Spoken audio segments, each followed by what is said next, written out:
Oh, pirates, yes, they robbed by, sold to the merchant ships. Minutes after God from the bottomless pit, but my head was made strong by the hand of the Almighty. Forward in this generation, triumphantly. Won't you help me sing these songs of freedom? It's all I ever had. Redemption song, redemption song. Emancipate yourselves from mental slavery. None but ourselves can free our minds. Have no fear for atomic energy, 'cause none of them can stop at the time. How long shall they kill our prophets while we stand beside in love? Yes, some say it's just a part of it. We got to fulfill that, but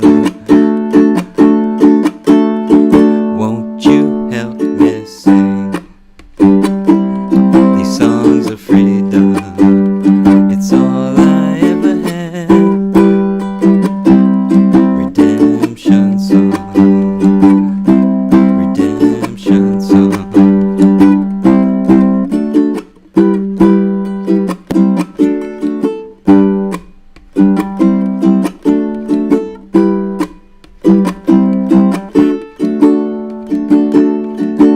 Emancipate yourselves from mental slavery. None but ourselves can free our minds.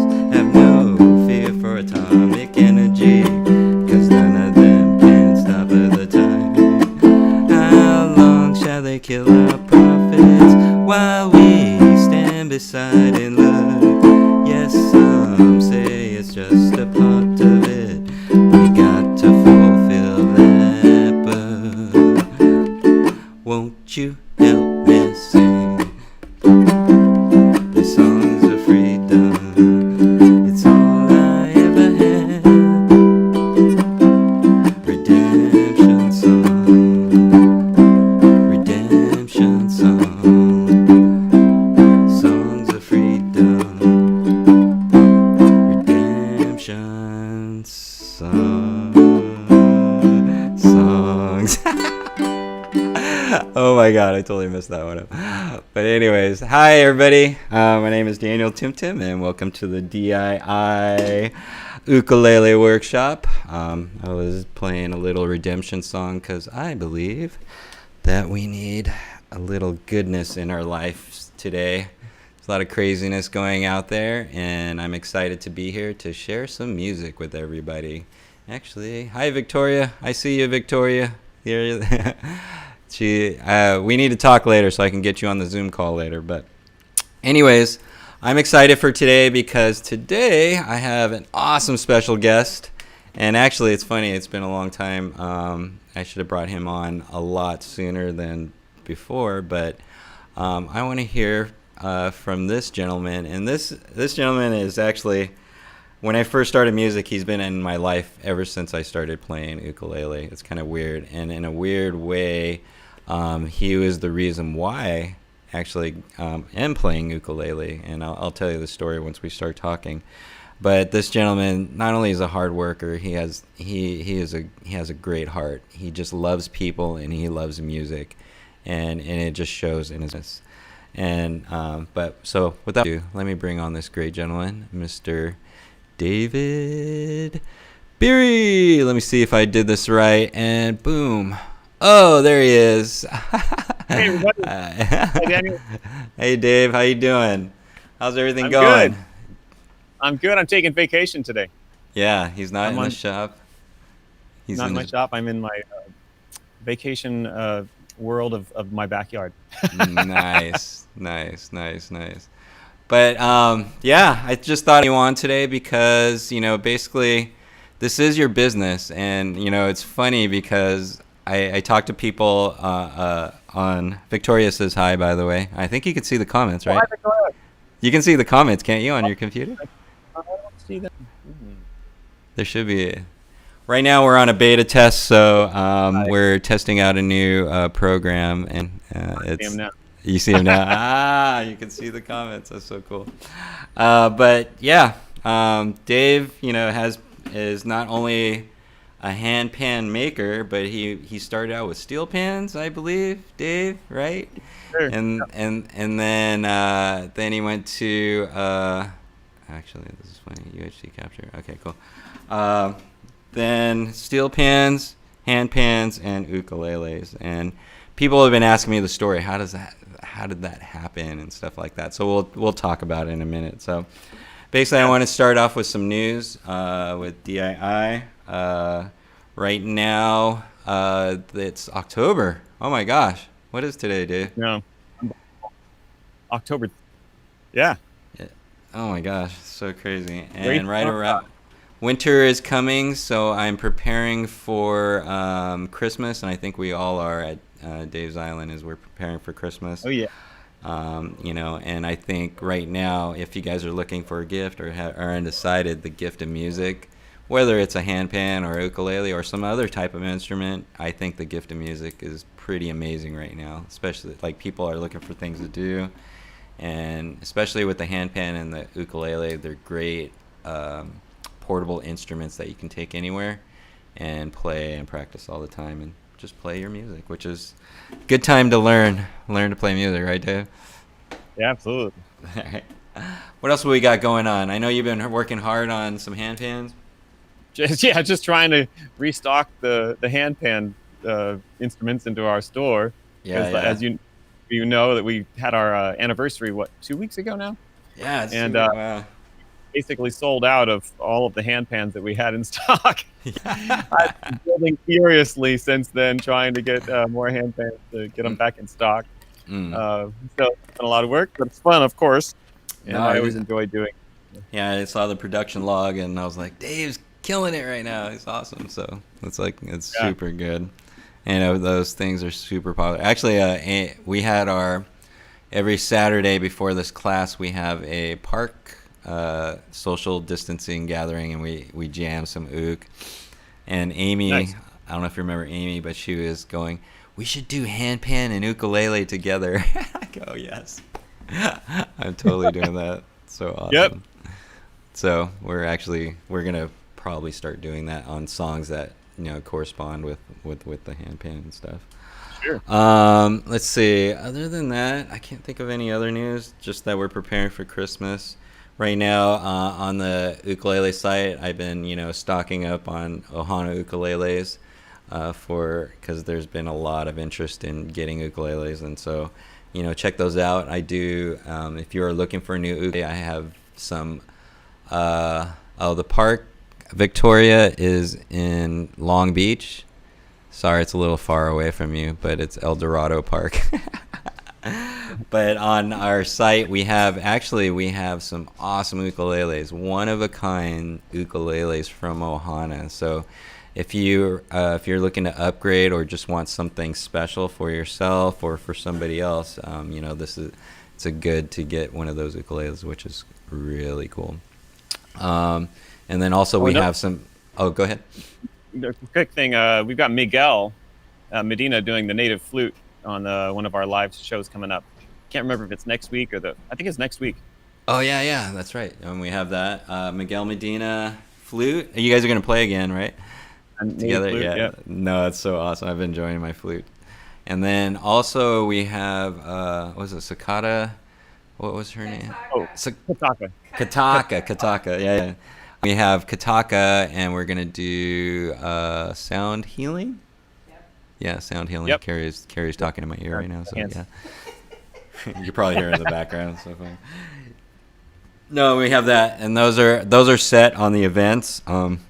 If you go to our website and go to our events page, we are trying to keep that updated. I know we've all been busy, but we've been trying to keep the events all updated and stuff like that. So, and I'm working on getting more ukulele guests on. I think on my next one, I think I have either a string maker or a stand maker that I'm going to be, and Oh these stands that I have, we'll probably start carrying them in Dave's Island Instruments. So it's going to be really cool. Custom stands that fit in your bag. They fold up and they're super nice. These guys right here. Woohoo! There it is. Super nice stand. So I'm trying to get my mom to come on with Keith, and then we'll get those going too. So other than that, if that's the news for Dave's Island. So basically, let's talk to Dave. Let's hear from Dave, man. We've been doing the handpan classes, and I haven't got you on the ukulele class yet. So here we are. And one of the main questions it was pretty funny because they asked the question like, why handpans and ukuleles? And then I think it would probably go back farther because it would be steel pans and ukuleles. So maybe start from the beginning, Dave, and tell us what was going on. Yeah, sure. Well, when I was 3 years old, no, just kidding. I'm not going to go back that far. But seriously, I remember as a child there was a ukulele in my life. I think my parents owned a ukulele. Yeah. And so when I was young, I remember strumming on the ukulele, maybe learning a couple chords. But it's faint memories because that was back in the 70s, And then when I was in college, I got involved with steel band and steel drums, and I learned how to make those in the early 1990s. And then in the early 2000s, I had a business called Smarty Pans. So Smarty Pans Music was my business name. And I was making steel drums for schools and individuals and all sorts of things all over the country. And it got to a point where I needed to get a shop. And so over in Signal Hill, I got a little shop, a little industrial suite, and I started making steel drums out of there. And it just so happened that catacorner to my shop, like 2 or 3 doors down, was the Ohana shop. And so I saw that Ohana was there, and they were making and selling their ukuleles and had their warehouse there. And it was a smaller warehouse than they have now, obviously, because it was earlier on in their business. But I went in there and I got a ukulele for my kids one day. Of course, that ukulele, I ended up playing it way more than my kids. And I told them, I said, one of these days, it was Lewis was there. I said, Lewis, one of these days, mark my words, I'm going to be selling ukuleles. He's like, okay, whatever, And so, I don't know, the 2008 recession hit, and I moved out of that shop because business got really poor. And then 2 or 3 years later is when I started making the handpans. And at that point, I realized, it's time for me to get a new store. But rather than a manufacturing store, I wanted to get a store where I could do retail business, where it's more of a display area and it's nicer and prettier and that sort of thing. Right. So at that point, I had the 3 instruments that I really adored. So, by the way, so after I bought the one ukulele for my daughters, then I bought a tenor ukulele for myself. And then I wanted to get something else. I got like a concert ukulele for myself. So next thing I knew, I had like 2 or 3 or 4 ukuleles during that, the 2008 to 2010 period of time. Mm-hmm. And that's when I realized, okay, if I'm enjoying the ukulele as much as I am, that means that other people are bound to be enjoying this instrument as well. So that's when I started thinking about getting the Dave's Island Instrument store set up. I realized I had the steel drums, which were like an island instrument, mm-hmm. And ukuleles, which were from an island of Hawaii. We all, think of them as the Hawaiian instrument. And then from the island. So that's where the Dave's Island instruments came from the Trinidadian steel drums and the ukulele from Hawaii. And then handpans at that time were just like the third child. They were very young, wasn't really sure where the handpans were going at that point. We didn't know where they were going to grow up to be. Anyway, so now it turns out that handpans tend to have taken over my life to some degree, and that's my primary thing that I'm making and selling these days. But yeah, that's how the ukuleles got into my life, and ever since then, it's been a primary part of my life. I've got them hanging in my house. There's one right next to my bed, so like when I go to bed, I can strum my ukulele and relax. And I really enjoy the ukulele just in general. It's totally different than the steel drums or handpans that I have, and it just kind of takes me away from all of the work, that I do on instruments. and it allows me the freedom just to relax and enjoy music in a completely different way. Plus, as a songwriter, it's just really easy to write songs on the ukulele. You can come up with simple ideas, and it's it's an instrument where you can sit in a chair like this and play it, and just relax and do it. It's not like this process where you have to have everything turned on or set up stands or whatever. It's just super easy. So I really like the ukulele for that. So just it has a great sound. No, Makes you relax. that's so awesome because you went to school for music, right? Did you go to Yeah. school for music, and then your first instrument was what? Your very first Yeah. So I instrument. went to Long Beach, got my Bachelor of Arts degree in music there. Yeah. It was percussion is what it was. But of course you study all sorts of music. Mm-hmm. So, but if you really go back, like you're saying, what was my first instrument? Yeah. I think when I was in the 1970s, we went to the Yamaha School of Music, and I started learning piano a bit. But I didn't like piano, and then in fourth grade, I think it was, is when they offered drum lessons at the middle school. So at lunchtime, my mom would pick me up like 1 or 2 days a week or whatever it was, and she would take me over to the middle school, and I would learn how to play drums. And then I started drum lessons at the local music store, and so drumming took over my life early on when I was 10 or years old or so. Mm-hmm. So big drummer. And I didn't really get into learning other musical instruments probably until college, and I started messing around with guitar. Mm-hmm. And then in college, when I was working, because I was a band director at a high school for a while. So when I was surrounded by band instruments, my grandmother played trumpet, and so there was a trumpet laying around in my closet. So I started picking up trumpet. So Yeah. I've picked up various instruments along the way. Yeah.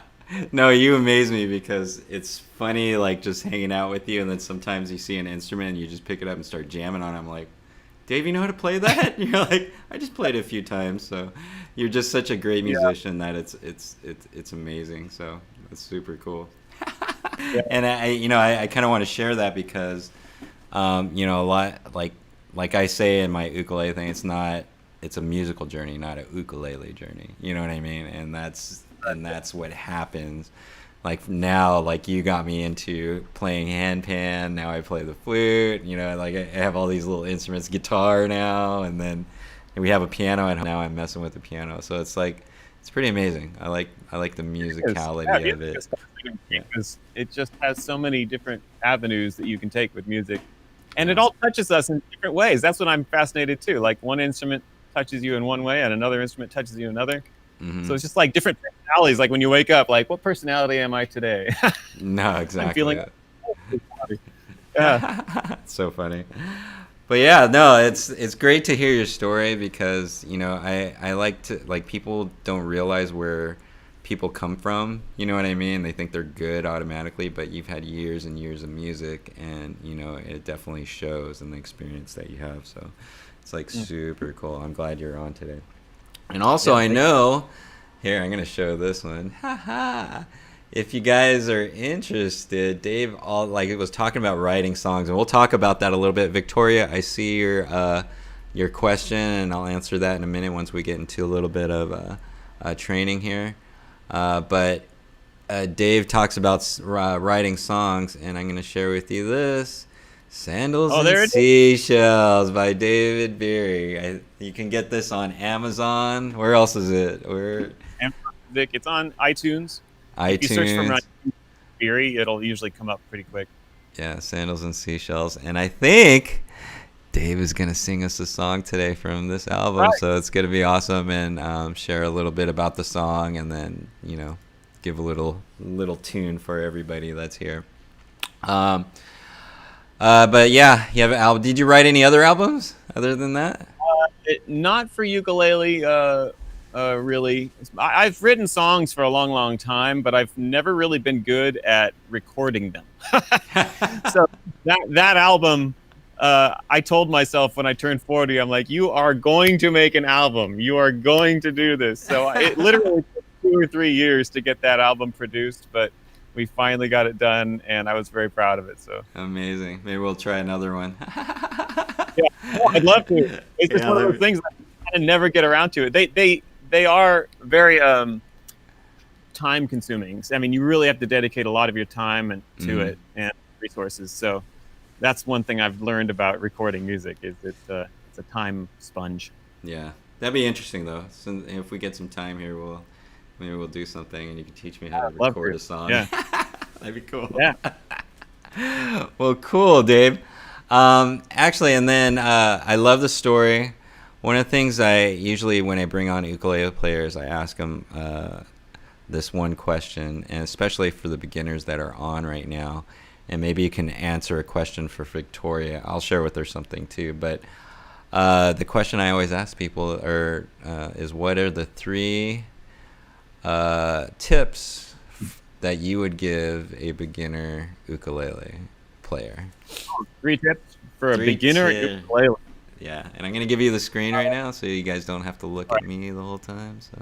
Well, I also see Victoria's comment about a good exercise for a pinky. Yeah, there you go. Victoria, she's going to answer. He's going to.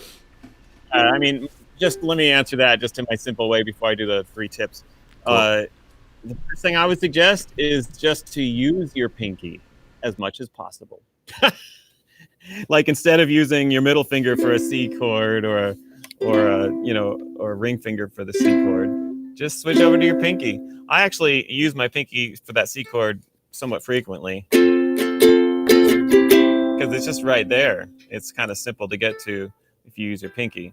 There's also some other chords you can play, and you can just keep that pinky on that in that position,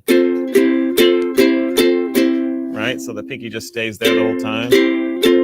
And if you wanted to, you could stay in the F position and kind of mess around with lifting that pinky, that sort of thing. I don't know if you can see. But there's a lot of really great players out there that use their pinky in ways that I could never even imagine. So those are just my basic suggestions, but just to use it more and try to use chords that use the pinky and just kind of work it through. That would be the best suggestion I have for that. All right. So for beginners, what would I suggest as a beginner? First of all, actually, Daniel and we taught a bunch of elementary school kids how to play ukulele last year. I think it was maybe it was like 16 months ago, a half ago, maybe. Yeah. And really fun. So we would get into these groups with kids, and there was like 12 or 15 kids in a class, and there was 2 or 3 classes in a row. And one of the things that the kids would frequently not understand is like how to hold it, obviously, like which hand do you hold it in. So we had to train them how to hold it, the neck with your left hand and that sort of thing, and then tuck the body in towards your body so that it's not flat, because you don't want to be playing it flat. You want to have it more vertical like that. Another thing a lot of kids, especially younger kids, have, and older adults, is just getting their fingers to work independently, obviously, right? Because that's one of the tricks. For instance, if I switched this around and started to try to play left-handed with my right hand on the neck, I would get very confused very quickly, and my fingers would not want to work very well because it's unfamiliar. But that's the one thing, obviously, is you need to have the ukulele in the correct direction, have the correct position and holding it. And then the other thing a lot of beginners don't understand or have troubles with is how to hold the back of the ukulele. So sometimes people cradle it like this, and they're just holding it too tightly, and their fingers get all crunched up. So I personally just like to have my thumb in the back. I don't know if you can kind of see that. Just resting there. My other arm down here, I press it against the body of the ukulele, and it kind of presses into my body to hold it. So I can actually hold the ukulele right now, hands free, because I'm holding it down here with my arm right against my body. So that's one thing that helps me play. Then I can just reach over. So with my left hand, I'm not actually really holding it super tight. I'm kind of holding it down here with my arm against my body. It's a little bit of a different story when you're sitting versus standing, by the way. This doesn't work as well if you're standing up.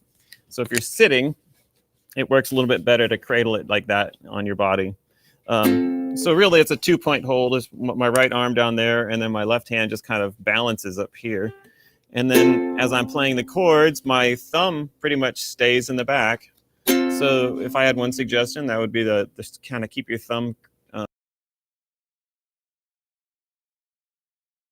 If you go up higher or lower, my thumb kind of just pinches against the neck, right? And so it just does a little bit of a pinching action. But again, it's not reaching around like that. It's just kind of holding it in the back. Another thing would be just to, well, now there's going to be different chords. So now it did sort of reach over here for the G chord. So for a lot of chords, it's just pinching in the back. C, F, G7. For my G chord, look, my thumbs did start to kind of come over here a little bit. But either way, even if it's kind of cradled a little bit like that, it's not like I'm pulling it over or anything like that. So just make sure your left hand is comfortable. Yeah, you're going to push those strings down. Some people get a lot of buzzing going on. I don't know if you can hear the buzzing. And that's usually because that finger is not holding the string down strong enough. You need to push down a little bit harder. So a lot of beginners have difficulty pushing the strings down. Luckily on ukulele, the strings are pretty soft and the tension is pretty low. So it's not nearly as hard to push down as on a guitar or an acoustic guitar with steel strings or anything like that. So if your fingers start to hurt again, the basic suggestion is to just keep playing. Maybe not endlessly for one day, but if you play for 5 or 10 minutes one day, and then the next day you play for 5 or 10 minutes, and the next day after that you play for 5 or 10 minutes, slowly but surely your fingers will get stronger and better. And that's another suggestion. A third suggestion would be something like just practice, first of all, getting your chords, learning how to hold it comfortably. And then if you wanted to play scales or something like that, you might want to just do some simple exercises like that. Just in that open position. Just to kind of give some facility from the one thing that I think I even struggle with is the combination of plucking the string and then hammering down on the fret at just the right time. So open, together, together, together, together. Sometimes I kind of get into the habit of like pressing and then plucking slightly at different times. Something like that, right? So getting those to work exactly at the same time, that's why that exercise I think would be good. It's because, and also using your pinky there, Victoria. Because it slowly but surely trains your fingers on your both hands to work together to produce the sound. So I don't know. Seemed like a lot more than 3 suggestions, Daniel, but what do you think? That was awesome, Dave. It was pretty good. I got holding the ukulele. I always talk about that too. Is like when you first get the ukulele, it's very uncomfortable. I think maybe any instrument that you have to hold, it's not. You don't have that feeling. So I always tell people I just carry the whether I'm playing or not. I would just carry the ukulele with me around the house and stuff like that. Right. What you said about the thumb position also too, that's been one of the things I've been working on lately, because I had been like bringing my thumb over, but you kind of want to just slightly rest it on the back and just position it. You don't want to squeeze with your thumb. It's just there to anchor your fingers, and that's one of the things that you probably want to do.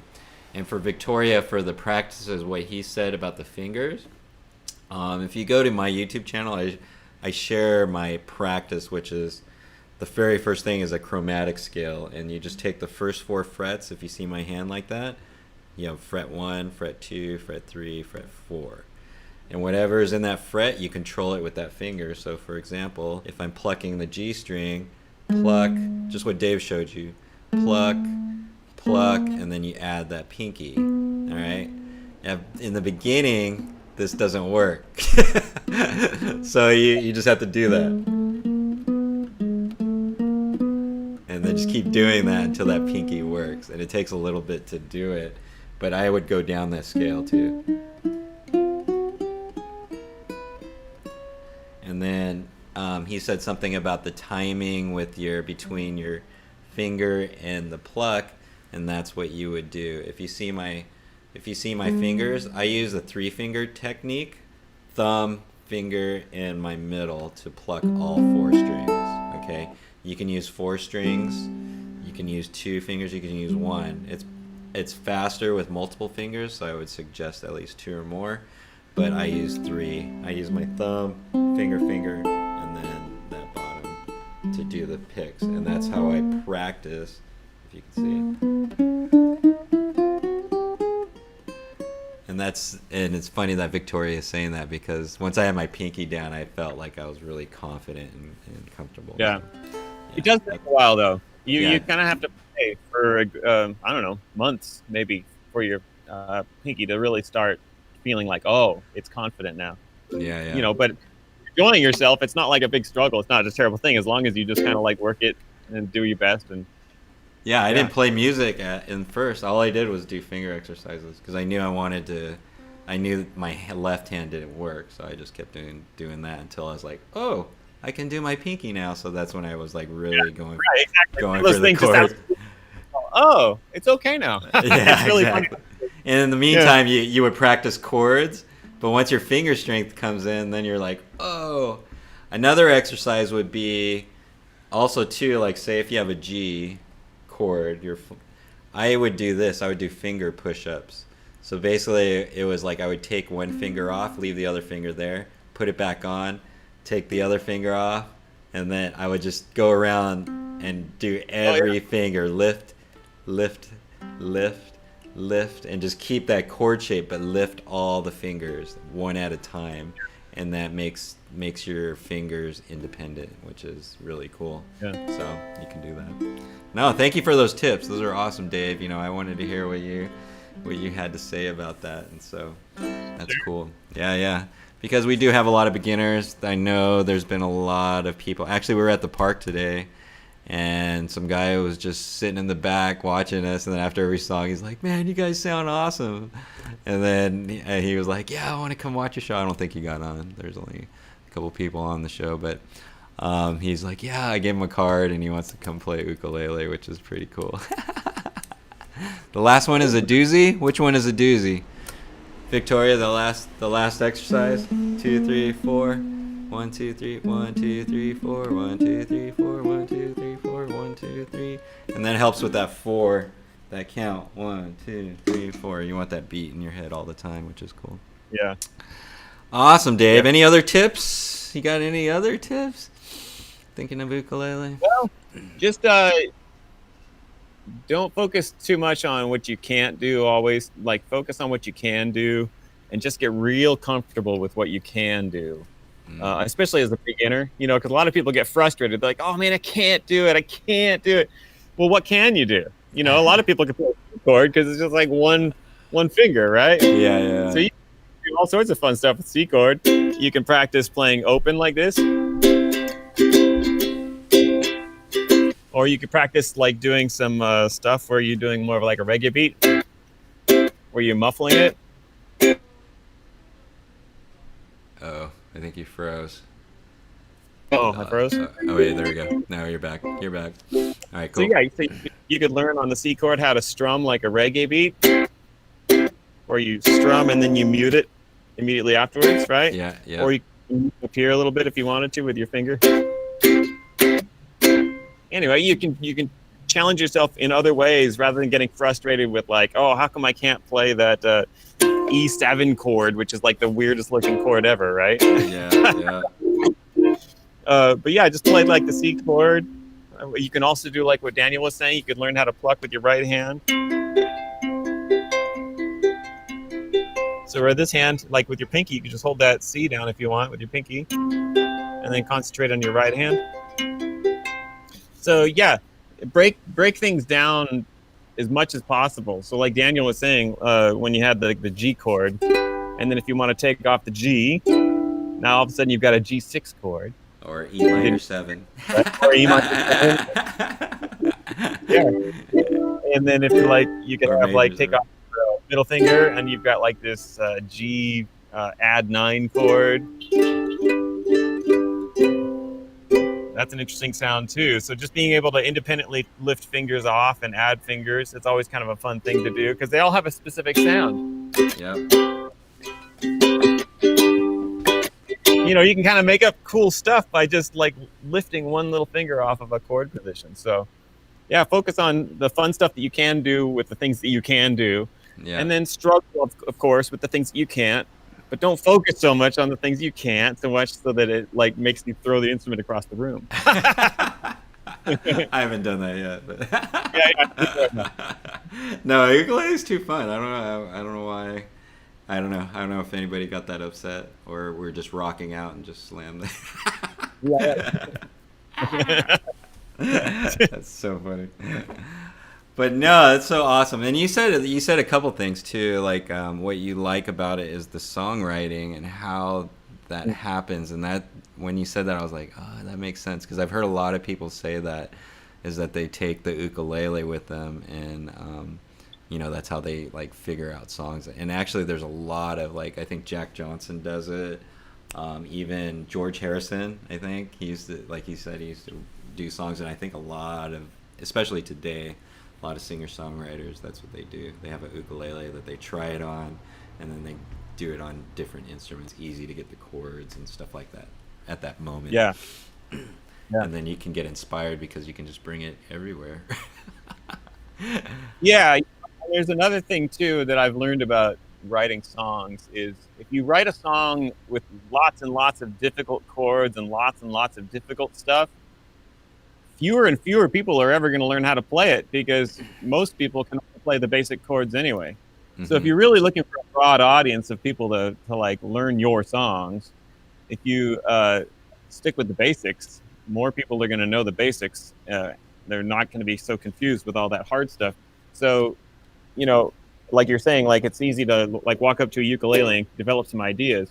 And it's nice because it just sounds good with the basic ideas. You don't have to, like on a piano, sometimes just playing a little C major chord, you're like, that sounds too basic. I need to have more than that, you know? So then you start making everything more complex. But with the ukulele, it sounds great just the way it is, and it's just a C chord.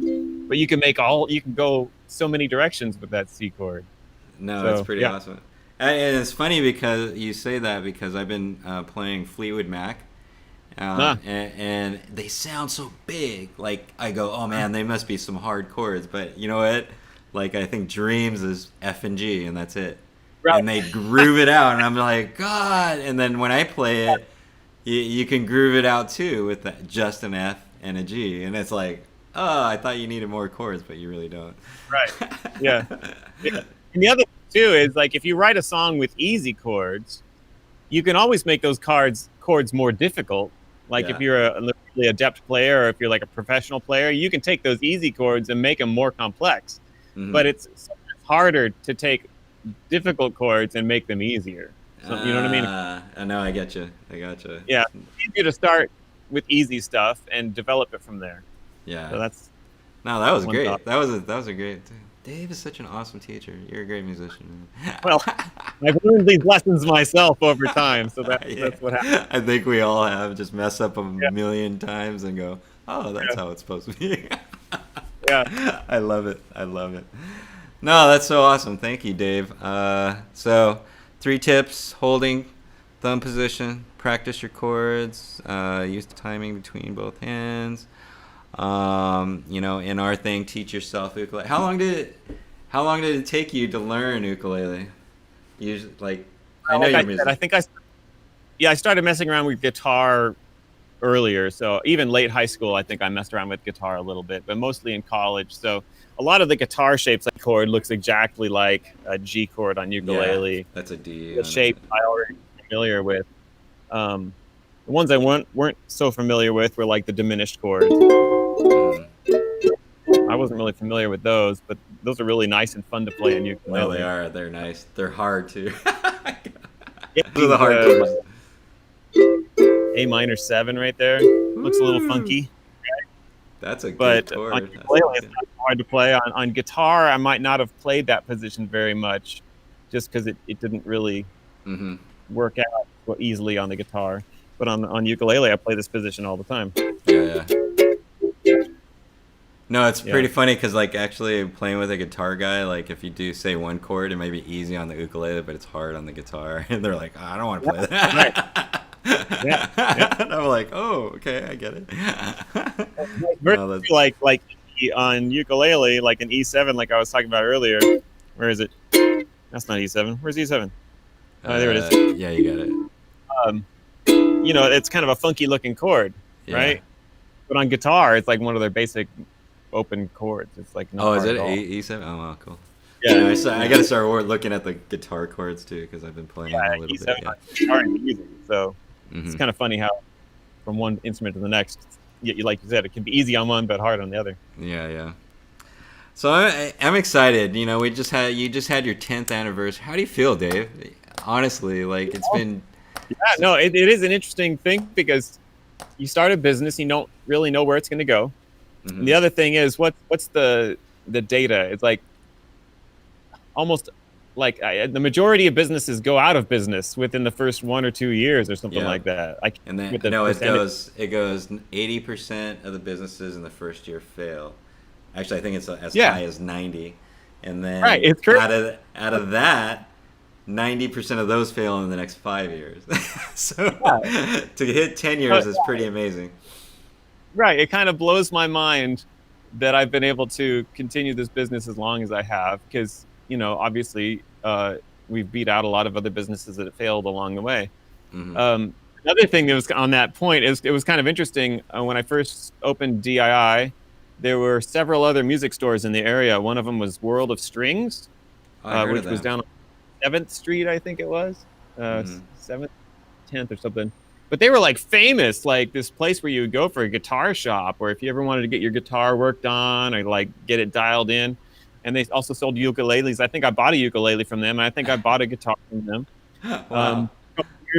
Couple years into me running DII, they went out of business. And I was like, wait, what? Like, how is it possible that I stayed in business and they're out of business? Doesn't seem possible. And there was a couple other music stores that went out of business too. And I thought, how is that possible? So I think like a certain combination of instruments that are unique and that people come back for more and more, and that just they also see uniqueness in what we do, and that kind of keeps us going. So we're very lucky. Yeah, and also I think it has to do with the owner because, I may be biased when I do say these things, but honestly, just hanging out with you for these few years, Dave, it's been amazing. You have the biggest heart in the world, and to be able to do that and run a business is tough. It is really tough. And you just it's really weird. Running a business is so strange. You have to have a combination of a variety of if they're not talents, they have to be at least interests. For instance, like bookkeeping. You have to be a little interested in bookkeeping in order to keep the business going, right? Right. Right. Doing it for you, you have to at least know what's going on to some degree. Yeah. Otherwise, you put yourself in trouble. So, yeah, you really have to have a broad range of interests and be willing to learn new things constantly. Because if you're not learning something new, and if you're not trying something new that's uncomfortable constantly, then you're not going to make it just because somebody else is doing what you should be doing. Yeah, you're just going to complain about it the whole time. Oh, I get it. It's so funny that happens. No, that's awesome. Actually, Victoria says the seller has to show interest, and that is absolutely true. And I think that's one of the main things that makes you successful is that you just love music. And and it shows. It totally shows. And so and I am so absolutely privileged to be working with you, and I'm excited for the future because this is just the beginning. 10 years, and then we just imagine what's going to be in the next 10 years. It's going to be pretty awesome. Yeah, it's basically like a bottomless cookie jar. Yeah. You go into that cookie jar to take a cookie, and like in music, I'm comparing it to music, right? It's like there's just endless cookies. Oh, that was good. Oh, that one's good too. Yeah. No. I hand in that cookie jar. Just the rest of my life, I think I'm going to be eating cookies. That's good. I'll eat cookies all my life. That sounds so awesome. Yeah. Well, cool. We're getting towards the end, but Dave, do you want to share a song for everybody from your seashells? I was listening to it earlier and you jammed it, and then maybe share a song. I'm going to show it again here, you guys. If you guys want to check out his album, Sandals and Seashells by David Berry. Yeah. He has a Can I try? ukulele. I want to see if I can play a snippet of it just to give you an idea of what the product was. Go for it. Let's see if this works here. This song is called Oh Hawaii from the CD I called Sandals and Seashells. It's the first track on the CD, and it's only 3 chords: F, B flat, and C. So let's see, give a little taste of it here. Let's see if it comes through. Hello? Yes? No? I don't hear. I don't Neither do hear. I. It's not. It doesn't look like it's working. It's not That's working. okay. I'm here so I can play it for you. Dave's just going to play it live. Yeah. All right. All right, I'm going to give you the screen, Dave. And here we go. All right. Well, also, let me give you a little screenshot of what the song looks like. So I wrote out the words here. It's kind of blurry, but Hold on, I'm gonna write in the comments. The riff is F B flat. Is that what it is, Dave? Yeah. B flat F C. So it's basically the big F, and that's the riff. B flat, F and C. Okay. So yeah. So also, before we get started on the song, let's just talk about those chords really quick. So there's the F chord, right, which is the 2 fingers. There's the index finger is on the E string on the 1st fret, which then you put it on there and it becomes an F. The middle finger is on the G string, 2nd fret, which makes it an A. So that becomes the F chord, right? I'm not sure if it's really easy to see on the screen there. All right, so that's the F chord. The B flat chord, what I do is I put my entire finger down on the 1st fret, like that. And then these 2 fingers, my ring finger and my middle finger and ring finger, are on these strings here. So this would be the C string goes up to the 2nd fret, and then the G string 3rd fret. So that's my B flat chord, which a lot of people struggle with B flat. So if you're struggling with it, don't worry. It's okay. So then I go back to F, and then the C chord, which is just the ring finger, or if Victoria wants to practice with her pinky, she's with her pinky right there. So F, B flat, back to F, to C. So that's the basic part of the beginning of the song. The chorus starts on B flat. So chorus, chorus, chorus to F. Chorus goes to B flat again, back to F. Chorus goes to B flat for a 3rd time, back to F. The 4th time, the B flat then goes to C for a while, and it just hangs out on C for a while. So those are the 3 chords of the entire song. So remember, the first part is F, B flat, F, C. F, B flat, F, C. And then the chorus of the song is B flat, F, B flat, F, B flat, F, B flat, C. You'll hear it. So another little trick to this song, just FYI, is the beginning of the song is in a meter of 3/4 time. So it's not your standard 1, 2, 3, 4 count. It's 1, 2, 3. And then when you get to the chorus, it moves to the 1, 2, 3, 4. So it's an interesting song that the chords are not hard, but the meter changes, so it might throw you off just a little bit. So let me just give you a little bit of I'll do a little preview of each part. So the verse goes like this. Cruising with you on a big white ship, sitting at the bar going sip, sip, sip. So that's the way it sounds. So cruising with you on a big white ship, sitting at the bar going sip, sip, sip. Cruising with you on a big white ship, sitting at the bar going sip, sip, sip. So you see how it works with the words there. Then the chorus is going to sound like this. Oh, Hawaii. So this is the part where it starts out with a B flat. Oh, Hawaii. Third time. Oh, Hawaii. The last time it's going to go to C. Oh, Hawaii. And actually I go to C7 there just to kind of break it up a little bit. And then it goes back to F, which is the beginning. So that's the verse and the chorus. And actually I didn't really mention it, but the very beginning is the intro, and there's no words. It's just instrumental. So it's going to go like this. You want the whole thing now, Daniel? Yes, I'm here. All right, ready for the whole thing? Go for it. Okay, here from the top.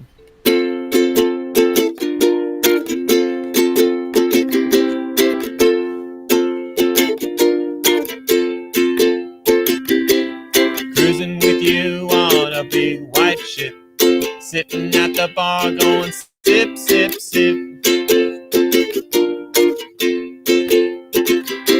A day from shore with nothing to do, so we'll lay out in the sun with the sky so blue.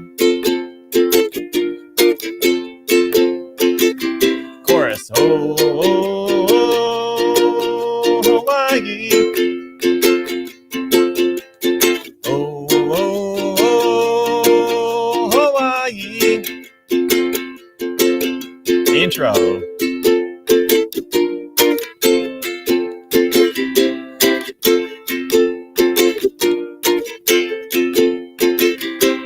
Last year we sailed to Trinidad, where we ate the curried food and heard a big steel band. Now we're waiting for the islands to show themselves. I want to take a little walk and see the beaches and the shells. Here's the chorus again. Oh, oh, oh, Hawaii, where the hula girls dance. Oh, Hawaii, where the ukuleles play. Oh, Hawaii, where the flowers and the lace. Oh, Hawaii. And then right here is a little instrumental solo.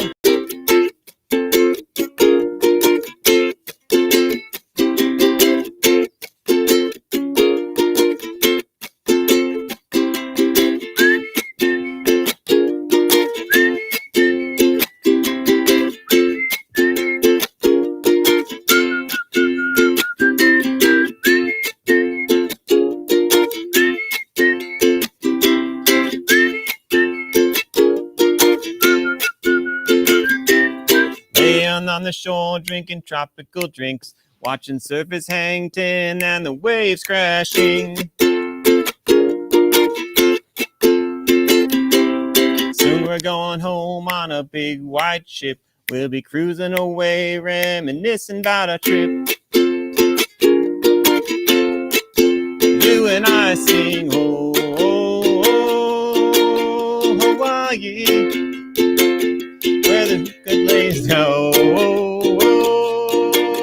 Hawaii, where the ukuleles play. Oh, Hawaii, with the flowers and the lace. Oh, Hawaii.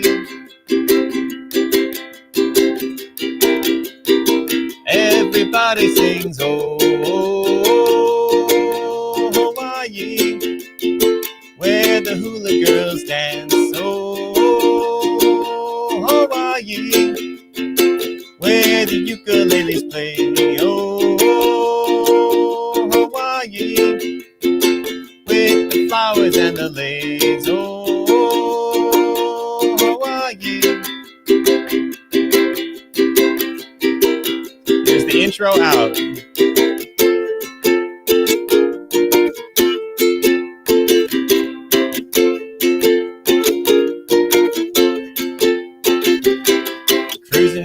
you on a big white ship, sitting at the bar going sip, sip. And there it is. Yeah. Oh my gosh, where are we? Let's see, function. I gotta come back on here. That's a fun song. I really like that one because really it just has 3 chords. I just love it. I mean, I you love it, kind of say Dave. because it has a C, it goes to C7, but Yeah. it's really fun writing a song that has just 3 or even 2. Like sometimes you can write a song with 2 chords. And you're like, oh, it's amazing. How do you do that? No, that was fun, Dave. Actually, it's funny because I've never heard you play that song, and I want to jam it with you. We're gonna jam that song. It's gonna be fun. It's a great tune. I really like that one. I was so happy with the way it turned out. That's why I put it as the first track of the CD. It just sounds really good the way it turned out. No, let's pump it up. I love the words. I love the beat, and I love F. And I think I can sing in F. So Right. I love F. I like F. A, not so much. D, I think I can sing in D. I'm not sure, but yeah. D's a little fun. Yeah. You know, that's interesting you bring that up because that's interesting talking about songwriting because sometimes you do want to change the key to match the sound of your voice or the range of your voice. And so that comes into consideration too when you're writing songs is like what key to write it in. What key you would do it, and that's kind of cool because with the ukulele you can just test it really quick. Okay, let me try an F, let me try a G, let me try something like that. And then it's funny because in the beginning when I first Gary's clapping, yay! Hey Gary! In the beginning when I first started playing, I forgot what my thought was. What were we talking about? About keys and like singing voices and. Oh yeah, I didn't think I was singing in key, but the ukulele, playing more with the ukulele kind of like keyed my voice. It's like weird, so I can like kind of move my voice to that way. Can a capo be used? Yes. You want to answer that question? Absolutely. Yeah, you can put a capo on there. I typically just use my finger as a capo. For instance, like if I wanted to play in the key of A, you can play A like this. So the capo would just go across there, and then this would be positioned like that in the G position, moving on up. But yeah, if you want to make it simpler on yourself, that way you don't have to learn any new positions. You can definitely use the capo and just put it here, there, and then you just end up playing your open string fingerings, and it just makes it that much easier. Right. If you look at your board, Victoria, one of the things that you kind of want to learn if you don't want to use a capo, you have to learn how to do bar chords, which is that putting your finger all the way across there.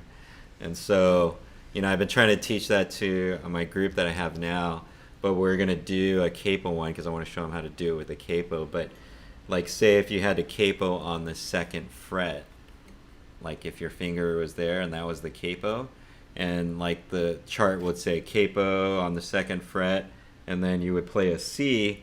So I just use my pinky because you just use this as the nut, but your C is the third fret from that finger would be a C, but that's actually a D chord. So it's kind of, once you start learning that, you can see how to play it, because this would be capoed at the 2nd G.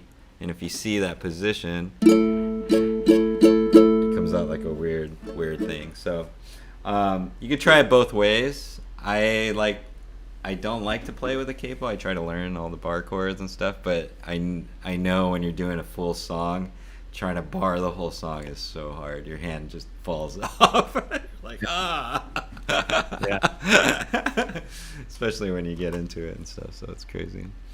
But awesome, Dave. Oh my God, that got me excited. I'm glad you came on because the songwriting part really kind of like, because I think I'm at that point where I kind of like I have words going to my music that I'm playing, but I can feel it coming out of my mouth, but I'm not singing it. So yeah, it's like, that's interesting that you bring that up, because I've always started with the chords and the melody first, and then I put words into those chords and into those melodies. So like with that song, I remember distinctly, I was just sitting in the kitchen one day strumming, You had that beat? Right? I just started playing it, and I thought that's kind of cool. Yeah. Maybe I could come up with a song and develop something from that because I thought it was a neat idea.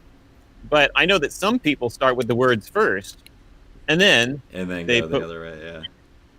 And I've never been able to do that. I've never really tried extensively to do that, but it just feels natural. Like when I look at a phrase, it's weird to try to put music to it. So Yeah. I always start with the words and the melody lines first, and then put the words to it.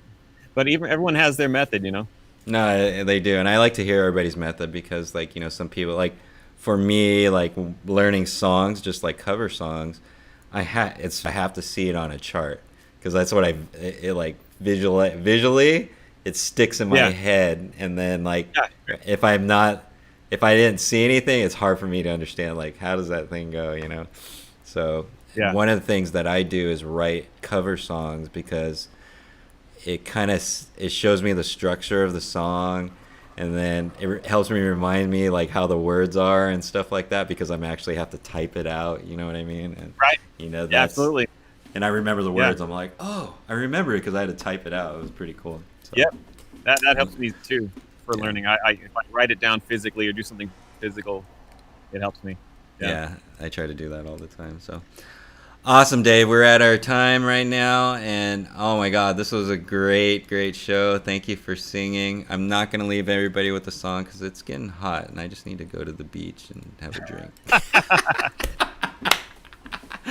But just for you, all you ukulele players out there, Gary, thank you for getting on. Victoria, you're awesome. Yes, I think we all need younger and stronger hands. So or you just got to keep working them out to like stretch, work, and that's like I constantly like stretch. But this Wednesday we do have the Zoom ukulele social for you guys that know about that. Come and get on, and we're gonna jam some songs. And other than that, you're welcome, Victoria. Other than that, I hope everybody has a great weekend. Do you have any last words for everybody, Dave? Keep on strumming. Keep on strumming. Oh, no, you have to say every day. Try to do it. Every day. Keep on strumming ukulele. Woo! Yeah. You guys, I know. Closing words. Sorry, just closing words. Daniel, you are awesome. So thank you so much for doing this. It's really cool having you part of DII and just taking the lead on a lot of this stuff and making it happen. Not a lot of people do that, and I think it's really neat that you're doing it and you're attracting people like Victoria and Gary and making this a wonderful world for all of us. So thank you so much for doing it. Thanks for those kind words. That's awesome. You know what? Somebody asked me, they're like, is this your full-time job? And I go... And I said it, I was about to say part-time, but I go, you know what, this is my hobby job, and I get paid well for it, and they're like, wow. I just go, and you do make it really fun, Dave, and it's good. I'm just excited because I see where the future's going, and we're just going to get bigger and have more fun and just play music, and I think that's if I could live a life like that for the rest of my life, then I will die a happy man. That's gonna be awesome. There you go. You guys, I know there's a lot of stress out there. Keep to the music. You know what? Just play music. I know there's a lot of craziness out there.